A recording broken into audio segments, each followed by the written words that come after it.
নমস্কার বন্ধুরা, Tripura jobs updates channel থেকে জানাই সকলকে স্বাগতম। 2024 সালেই 50,000-এরও বেশি গ্রুপ ডি পদে রেলওয়ে ডিপার্টমেন্টে কিন্তু নিয়োগ হবে। হ্যাঁ বন্ধুরা, ইন্ডিয়ান রেলওয়ে ডিপার্টমেন্ট থেকে 50,000-এরও বেশি গ্রুপ ডি ভ্যাকেন্সি বেরিয়ে এসেছে। এই এক্সামটা কিন্তু অল ইন্ডিয়া বেসিসে এক্সামটা হবে, অর্থাৎ সমস্ত স্টেটের থেকে সকলে এই ফর্মটা ফিল আপ করতে পারবে। আর যোগ্যতা মাধ্যমিক পাস, 12 পাস, তারপর আইটিআই এইগুলো আছে। বিভিন্ন পোস্টের জন্য বিভিন্ন যোগ্যতা চেয়েছে। তো সকলের জন্য এটা একটা দারুণ সুখবর, রেলওয়ে ডিপার্টমেন্ট থেকে এত বড় একটা ভ্যাকেন্সি বেরিয়ে এসেছে। তো চলো ভিডিওটা শেষ পর্যন্ত দেখো।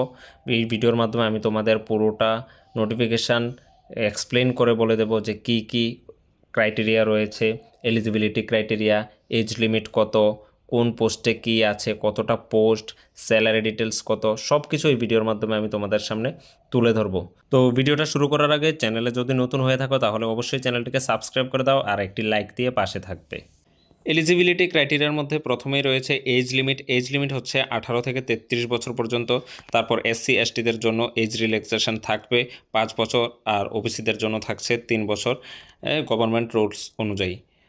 তারপর এডুকেশনাল কোয়ালিফিকেশনের মধ্যে কি রয়েছে, 10 pass or ITI from institution recognised by NCVT SCVT, মানে তোমাদের 10 পাসের সার্টিফিকেট লাগবে, মার্কশিট, তারপর আইটিআই থাকলেও এটাও করা লাগবে।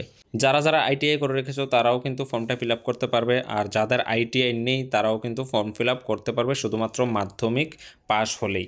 তো যাদের যাদের আইটিআই ছাড়া ফর্ম ফিল আপ করবে তাদের জন্য অ্যাপয়েন্টমেন্ট পোস্ট থাকবে, হসপিটাল অ্যাটেন্ডেন্ট পোস্ট থাকবে, তারপর থাকছে পোর্টার, হ্যামেল, তারপর থাকছে সুইপার, গেটম্যান। এইসব পোস্টগুলি হচ্ছে নন আইটিআই যাদের আইটিআই নেই। আর যাদের আইটিআই আছে তাদের জন্য পোস্ট রয়েছে সিভিল মেকানিক, তারপর রয়েছে ইলেকট্রিক্যাল বা ক্যাটারিং, এই সকল পোস্টগুলো রয়েছে যাদের আইটিআই আছে।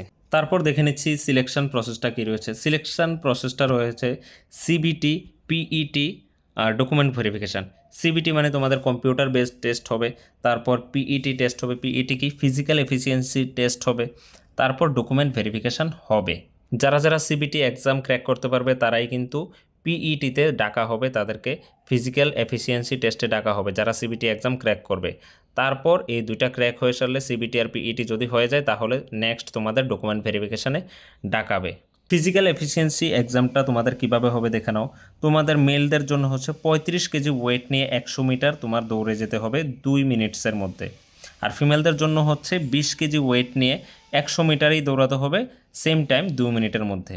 তারপর মেলদের জন্য রয়েছে 1000 metres in 4 minutes and 15 second, মানে 1 কিলোমিটার দৌড়ে যেতে হবে 4 মিনিট 15 সেকেন্ডের মধ্যে। আর ফিমেলদের জন্য হচ্ছে 1 কিলোমিটারই দৌড়ে যেতে হবে 5 মিনিট 40 সেকেন্ডের মধ্যে। তো ফিমেলদের ক্ষেত্রে একটু বেশি থাকে টাইম ডিউরেশনটা, এটা সবাই জানো। এবার দেখে নিচ্ছি সিলেবাসটা কী রয়েছে। সিবিটি এক্সামে যে টেস্ট হবে সিলেবাসটা কী। সিলেবাসটা থাকছে general science, mathematics, general intelligence and reasoning and general awareness along with current affairs, এইগুলো থাকছে তোমার সিলেবাসে। আর এক্সামের টাইম ডিউরেশনটা কত, 90 মিনিটস দিয়েছে। তারপর চলে যাচ্ছি কোন টপিকটা থেকে কত মার্কসের কোশ্চান আসবে। দেখে নাও, জেনারেল সায়েন্স 25 মার্কসের আসবে, mathematics 25 marks, general intelligence and reasoning 30 marks, general awareness and current affairs 20 marks, total 100 মার্কসের এক্সাম তোমাদের এখানে হবে। তোমরা যে ফর্মটা ফিল আপ করবে, ফর্ম ফিল আপের ফি হচ্ছে জেনারেল আর ওবিসিদের জন্য 500 টাকা করে, আর SC ST EWS women ex serviceman পিডাব্লিউবিডি তাদের জন্য হচ্ছে 250 টাকা করে। তাও এটা কি রিফান্ডেবল ফি, দুটোটাই রিফান্ডেবল ফি কিন্তু যদি এক্সামটা তোমরা দাও। যদি ফর্মটা ফিল আপ করে এক্সাম না দাও তাহলে কিন্তু রিফান্ডেবল হবে না। যদি ফর্ম ফিল আপ করে এক্সামটা দাও তাহলে তোমাদের এটা ফুল রিফান্ডেবল হবে। সর্বশেষ স্যালারি ডিটেলসটা একটু দেখে নিই। স্যালারি ডিটেলস হচ্ছে তোমরা per month salary, basic salary পেয়ে যাবে 18,000 থেকে। তারপর তোমরা বিভিন্ন অ্যালাউন্স আছে, সব অ্যালাউন্স মিলিয়ে তোমরা ইন হ্যান্ড কত পাবে, 22,000 থেকে 25,000 পর্যন্ত পার মান্থ স্যালারি পেয়ে যাবে। তো এটা একটা ভালো জব নোটিফিকেশন, সরকারি চাকরি সবার জন্য একটা বিরাট একটা সুযোগ করে দিয়েছে রেলওয়ে ডিপার্টমেন্ট থেকে। আশা করি এই ভিডিওর মাধ্যমে পুরো জব নোটিফিকেশানটা ডিটেলসে তোমাদেরকে বুঝিয়ে বলতে পেরেছি।